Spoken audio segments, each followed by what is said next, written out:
Good morning बच्चों, this is class 5th online video chapter 5th and subject science. There is part 2nd video. बच्चों chapter 5th में हमने पढ़ा था safety and first aid. जो हमारा ये जो चैप्टर 5th है सेफ्टी एंड फर्स्ट एड, नहीं दिख रहा, सेफ्टी एंड फर्स्ट एड जो हमारा चैप्टर है बच्चों, तो इसमें क्या था, हमने सेफ्टी रूल्स, फायर से सेफ्टी के रूल्स हमने पढ़े थे।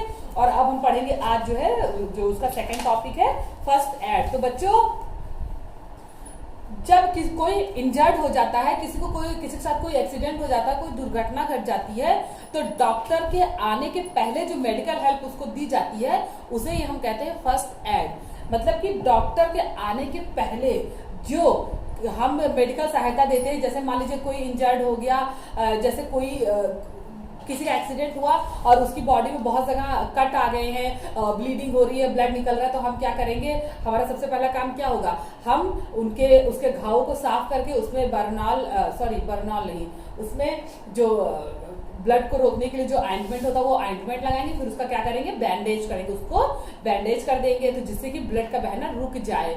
और फिर उसके बाद हम इमीडिएटली डॉक्टर को कॉल करेंगे। और ज्यादा इंजर्ड है तो हम सबसे पहले उसको जो है बैंडेज करके ही उसको डॉक्टर के पास ले जाएंगे। तो जो भी डॉक्टर के आने से पहले जो भी मेडिकल हेल्प दी जाती है उसे हम क्या कहते हैं, फर्स्ट एड। फर्स्ट एड मतलब किसी भी इंजरी में डॉक्टर से पहले दी जाने वाली मेडिकल हेल्प को हम फर्स्ट एड कहेंगे। सभी लोग ध्यान रखेंगे कि डॉक्टर के पहले दी जाने वाली जो भी हमारी वो है, जो भी हम उसको सहायता करते हैं रोगी को, वो फर्स्ट एड कहलाती है। तो फर्स्ट एड कई तरह का होता है, जैसे कटने पर हम बैंडेज करेंगे, मान लीजिए कोई बेहोश हो गया है तो उसको हम होश में लाने के लिए जो मान लीजिए कोई सांस नहीं ले पा रहा तो उसको हम कृत्रिम सांस द्वारा उसको सांस देंगे, या अगर कोई जल गया है तो उस पे हम बैंडेज नहीं करेंगे। अगर कट जाएगा तो हम बैंडेज करेंगे, कट गया और ब्लीडिंग हो रही है तो बैंडेज करेंगे। और अगर कटा नहीं है, सिर्फ जला है, तो हम बैंडेज कभी नहीं करेंगे बच्चों। जलने पर बैंडेज कभी भी नहीं करना चाहिए। उसमें क्या करेंगे, केवल ऑइंटमेंट, बर्नॉल ऑइंटमेंट लगाएंगे। तो अब हम इसको चैप्टर के अकॉर्डिंग बच्चों पढ़ेंगे। जो चैप्टर में आपको दिया गया कि फर्स्ट एड बच्चों के लिए कैसे, या जलने पे कैसे, या कट्स में कैसे फर्स्ट एड दिया जाता है, या कभी कहीं किसी की मोच आ जाए या हड्डी टूट जाए तो उस टाइम हमें क्या क्या फर्स्ट एड देना है, या कभी जानवर काट ले तो हमें क्या फर्स्ट एड देना है, स्नैक बाइट पे हमें क्या फर्स्ट एड करना है, तो ये सभी हम इस चैप्टर में पढ़ेंगे। किसी को कोई स्नैक बाइट कर ले, डॉग बाइट कर ले तो क्या फर्स्ट एड देना है, इसको हम जो है इसमें पढ़ेंगे। या हमें हेडेक हो या बैक पेन हो तो इस टाइप में हमको क्या फर्स्ट एड देना है, इस चैप्टर में बच्चों हम इसके बारे में अब पढ़ेंगे। तो अब हम चैप्टर के अकॉर्डिंग पढ़ते हैं। तो let's get started by the chapter. When a person get injured, a doctor or nurse may not be available at that particular places and time. तो बच्चों जब भी कोई पर्सन इंजर्ड होता है तो क्या होता है कि डॉक्टर और नर्स जो है हमेशा उस जगह पे उपस्थित नहीं रह सकते हैं। In the such cases the injured person should be given first aid immediately. तो अब जब वहां पे डॉक्टर और नर्स नहीं है तो उनको क्या है कि हमको कुछ ना कुछ मेडिकल हेल्प इमीडिएटली देनी पड़ेगी। तो जो मेडिकल हेल्प उनको इमीडिएटली दी जाती है उसको हम क्या कहते हैं, first aid. First aid is the first of immediate help given to an injured person before he or she is taken to a doctor. Means doctor के जाने के पहले डॉक्टर के आने के पहले जो हम मेडिकल हेल्प किसी इंजर्ड पर्सन को देते हैं उसे हम कहते हैं first aid. First aid for cuts. तो कट्स में क्या, अगर किसी को कट लग जाता तो हमें क्या फर्स्ट एड देने चाहिए, एनी कट और ओपन बाउंड। कोई भी कहीं भी अगर कट लगा है या कोई घाव खुल गया है, मतलब घाव हो गया है on the skin, should not be left untreated as germ can enter our body through them. तो उसको कभी भी खुला नहीं छोड़ना चाहिए, अनटाइटेड नहीं रखना चाहिए, उसको बैंड कर देना चाहिए, उसको बैंडेज से बांध देना चाहिए। वरना क्या होगा, वहां से क्या होगा कि जर्म्स हमारी बॉडी में एंटर कर जाएंगे। जो इंजर्ड पर्सन है उनकी बॉडी में देखिए जर्म जो है वो एंटर कर जाएंगे। Wash the cut and clean water. तो कट को क्या करना है, सबसे पहले क्लीन वाटर से वॉश कर देना है। वाइप इट एंड अप्लाई, फिर उसको क्या करना है, पोंछ देना है, वाइप कर देना है। फिर उसमें अप्लाई एन एंटीसेप्टिक क्रीम, तो उसमें एक एंटीसेप्टिक क्रीम लगा देना है, मतलब जो कीटाणुओं के हमले को रोके, ऐसी क्रीम उसको ऑइंटमेंट वहां पे लोशन या ऑइंटमेंट जो है हमको लगा देना है। If there is a loss of blood, लेकिन अगर खून बह रहा है, रुका नहीं है, टाई अ क्लीन क्लॉथ और use a band aid over the cut. और अगर खून नहीं रुक रहा तो उसको क्या करना है, एक कपड़े से बैंडेज कर देना है, बिल्कुल साफ कपड़े, मुलायम कपड़े से बैंडेज कर देना है। One must go to a doctor in case of deep cuts, और उसके बाद डॉक्टर को दिखाना चाहिए। अगर छोटा कट है तो हमारा बैंडेज से ही ठीक हो जाएगा, और अगर डीप कट है तो हमें डॉक्टर से जरूर मिलना चाहिए, केवल बैंडेज के भरोसे नहीं रहना चाहिए। ठीक है बच्चों। अब first aid for burn in case of minor Burns, अगर कहीं छोटा मोटा जल गया है, keep the burned area under cold running water. तो अगर कहीं छोटा मोटा जल गया है तो उस जो बर्न एरिया उसको कोल्ड वाटर के नीचे जो है, पहले काफी, ये देखिए फिगर में जैसे ये जल गया है तो इसको देखो कोल्ड वाटर के नीचे थोड़ी देर तक रखेंगे, जिससे कि जो है जलन कम हो जाए। ठीक है। फिर या आइस क्यूब भी हम अप्लाई कर सकते हैं इमीडिएटली, उसमें बर्फ भी लगा सकते हैं। This will cool the burn area, तो इससे क्या होगा कि बर्न एरिया ठंडा हो जाएगा।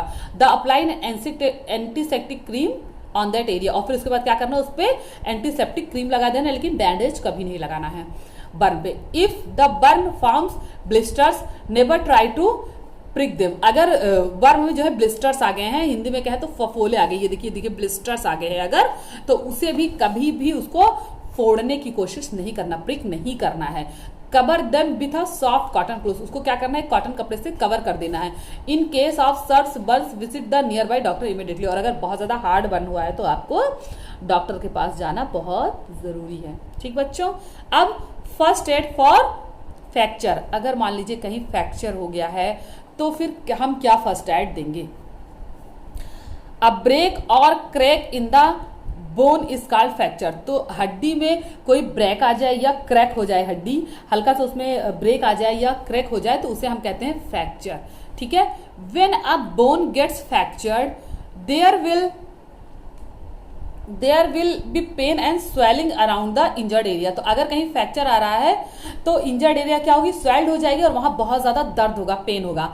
Ensure that the fractured part is not moved, तो बच्चों क्या करना है कि जो फ्रैक्चर्ड पार्ट है उसको मूव नहीं कराना चाहिए, उसको कहीं भी स्टैंड कर देना चाहिए। For example if there is a fracture in the arm, तो अगर आर्म भुजाओं में फ्रैक्चर आ गया है तो एक क्लोथ क्या करना है, आर्म से गले में बांध देना चाहिए, जिससे कि देखिए आर्म, ये देखिए मूव नहीं, देखिए आर्म का फ्रैक्चर है तो आर्म जो है वो मूव ना करे, इस तरह से इसको स्टिंग कर देना चाहिए। ठीक है, स्लिंग कर देना चाहिए। ठीक है बच्चों। जो क्या करता है, फ्रैक्चर एरिया को क्या करता है, यूज टू सपोर्ट आर्म, वो फ्रैक्चर एरिया को सपोर्ट करता है। स्प्लिंट कहते हैं उसे बेटा, स्प्लिंट क्लोज जो है वो उसे सपोर्ट करता है। We can also be use to give support to the broken bone, जो ब्रोकन बोन को सपोर्ट करेगा। The injured person should be taken to the nearby hospital immediately, फिर उसको पहले उनके इंजर्ड एरिया को जो है स्प्लिंट करके फिर उनको पास के डॉक्टर के पास तुरंत ले जाना चाहिए। ठीक है बच्चों।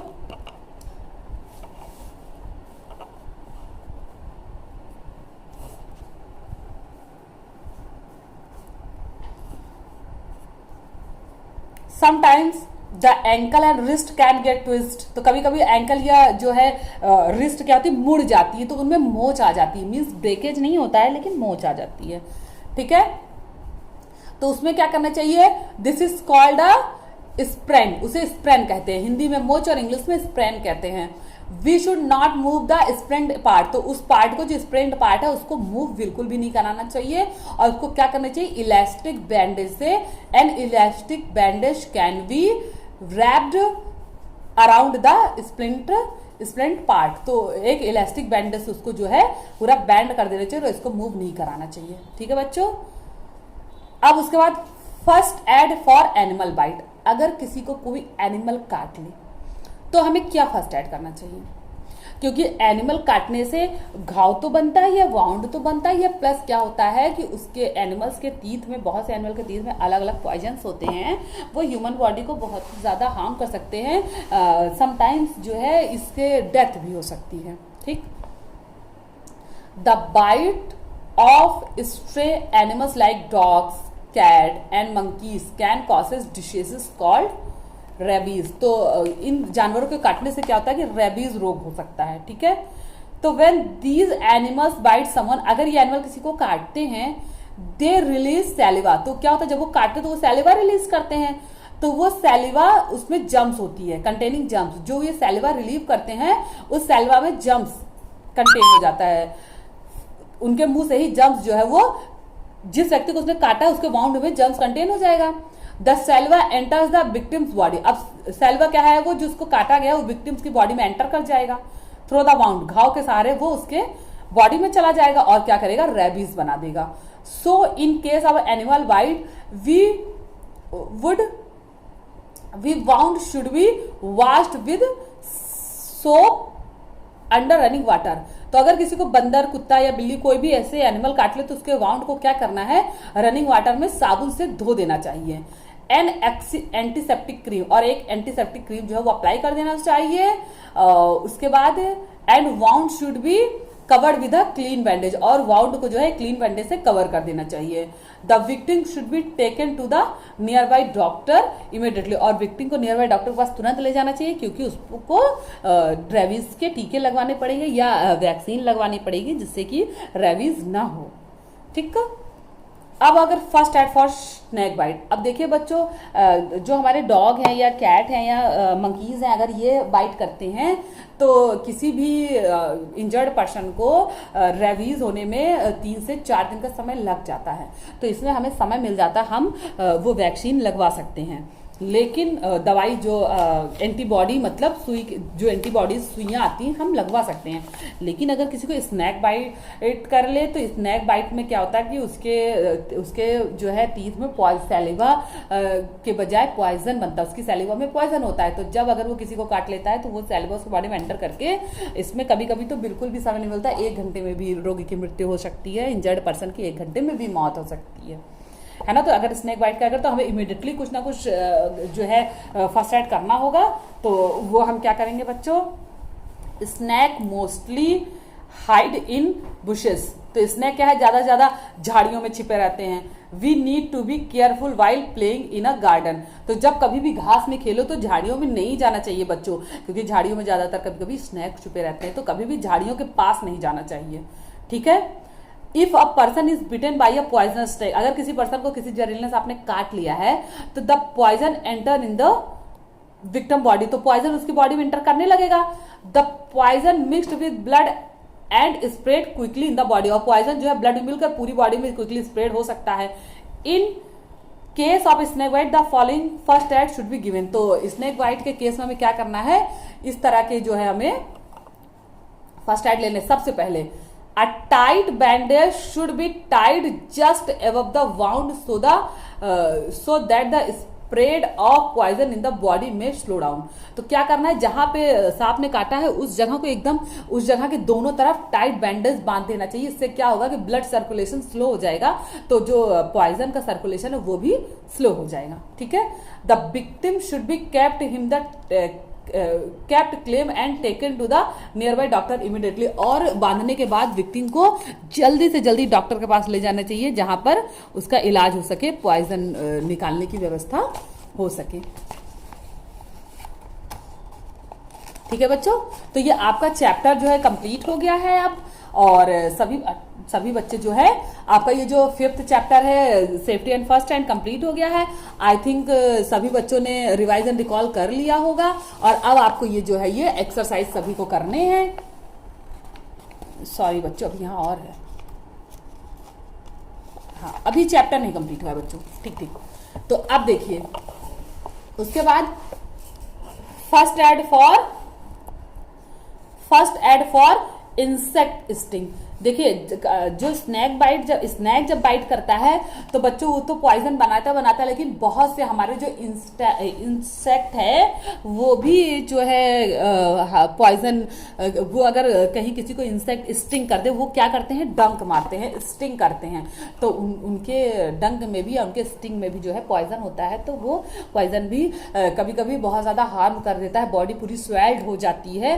तो उससे अगर किसी को इंसेक्ट स्टिंग करते तो हमें क्या फर्स्ट एड देना चाहिए।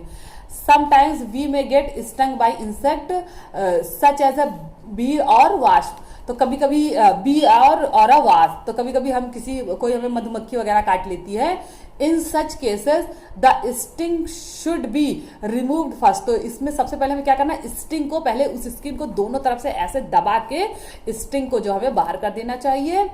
And then some ice cube should be placed on their bitten area, और उसके बाद आइस क्यूब जो बिटन एरिया पे ऐसे ऐसे रब करना चाहिए, प्रेस करना चाहिए। An antiseptic cream can also be applied to the bitten area, और एक हम एंटीसेप्टिक क्रीम भी बिटन एरिया पे अप्लाइड कर सकते हैं।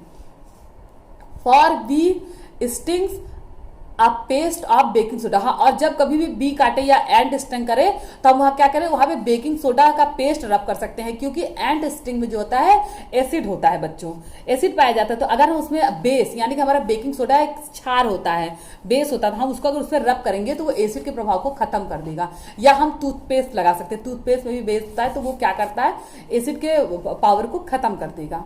ठीक है, can be applied for wasp sting. Lemon juice और विनेगर कैन बी अप्लाइड। तो बच्चों बी अगर स्टिंग कर रहा है तो उसमें एसिड होता है, और जो हमारा वैस्प स्टिंग करता है तो उसमें क्या होता है कि बेस होता है। तो जब बेस के पावर को कम करने के लिए हम क्या करेंगे, लेमन जूस या विनेगर अप्लाई करेंगे। ठीक है, और अगर बी काटता है तो उसमें उसके स्टंग में एसिड होता है, तो वहां पर हम क्या करेंगे, बेकिंग सोडा अप्लाई करेंगे। ये कॉन्सेप्ट बच्चों ये है कि जहां पर अगर एसिड का फॉर्मेशन ज्यादा है तो वहां पे बेस डाल दो, तो वहां पे सिचुएशन न्यूट्रलाइज हो जाती है, मतलब कि वहां पे एसिड और बेस का प्रभाव खत्म हो जाता है।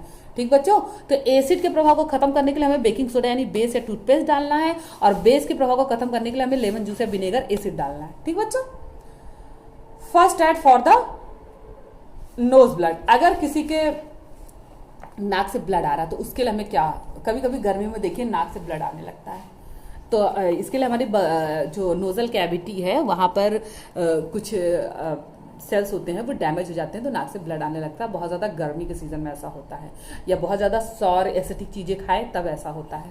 ठीक है, जब बॉडी में एसिटिक कंटेंट ज्यादा हो जाता है तब ऐसा होता है।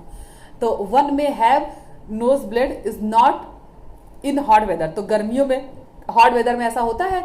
In such cases one should sit upright comfortably. उसको क्या करना है, सीधा कंफर्टेबली उनको बैठा देना, अपराइट सीधे, उनके कमर सीधा करके उसको बैठा देना है, ऑन अ चेयर, कुर्सी पर सीधे बैठा देना है। एंड लेट फॉरवर्ड स्लाइटली, और उसको नीचे जो है उसको स्लाइटली फॉरवर्ड कराना है, जिससे कि ब्लड जो है वो फैले नहीं। The nose should be wiped with a clean handkerchief, और नाक को जो है साफ कपड़े से पोंछ देना है। ठीक है, the index finger and thumb should be use to pinch the nose, और इंडेक्स फिंगर और वो थंब को इस तरह से ऐसे नोज को ऐसे पिंच कर देना है। ठीक है बच्चों, तो जिससे कि ब्लड जो है रुक जाएगा, उसको सीधा बैठाने में ब्लड ऊपर की ओर जो डैमेज हो, जितना जो डैमेज सेल का ब्लड निकल जाएगा, बाकी और सेल्स डैमेज नहीं होंगी। The person should breathe through the mouth and not through the nose, और पर्सन को उस टाइम मुंह से सांस लेना चाहिए, नाक से सांस नहीं लेना चाहिए। उसको सीधा बैठा के मुंह से सांस लेना चाहिए, नाक से सांस लेना चाहिए, और नाक के ब्लड को जो है कपड़े से साफ करके नोज को पिंच करना चाहिए इंडेक्स फिंगर और थंब से। If the nose blood does not stop, the person should be taken to a doctor. अगर तब भी वो नाक से ब्लड आना नहीं रुक रहा है तो उसको तुरंत से तुरंत डॉक्टर के पास ले जाना चाहिए।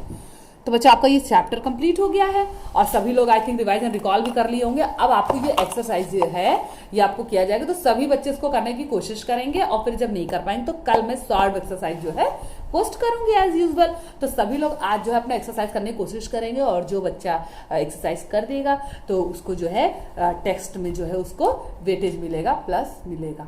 ठीक है, तो good luck for your homework.